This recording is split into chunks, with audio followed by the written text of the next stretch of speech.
Ils avaient tout préparé. Les avocats avaient été consultés, les papiers du divorce étaient prêts à être signés.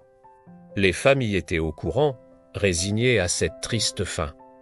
La décision était prise, gravée dans le marbre, semblait-il.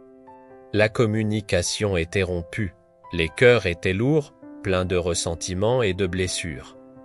Ils étaient devenus deux étrangers vivant sous le même toit, comptant les jours avant leur séparation définitive. C'était finesse vraiment fini.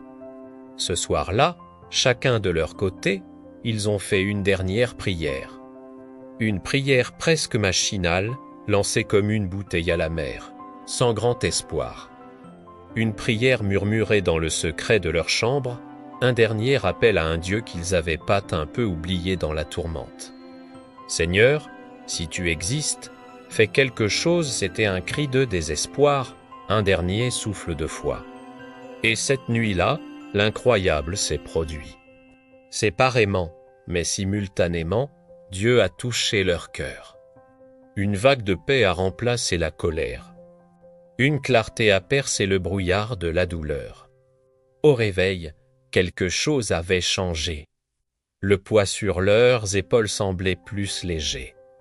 Ils se sont regardés, et pour la première fois depuis des mois, ils n'ont pas vu un ennemi, mais la personne qu'ils avaient un jour aimée.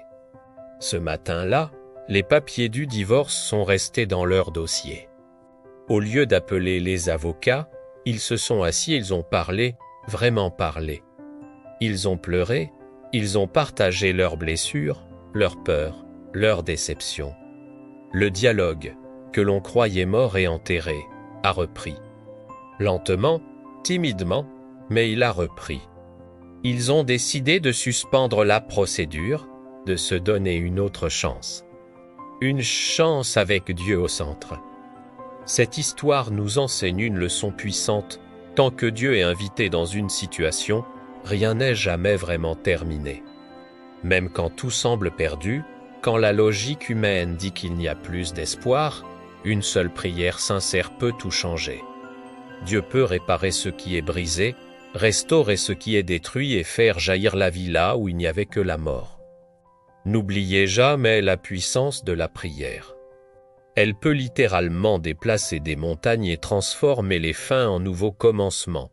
Merci d'avoir regardé. Si cette histoire vous a touché, n'hésitez pas à vous abonner pour plus de contenu inspirant. À bientôt.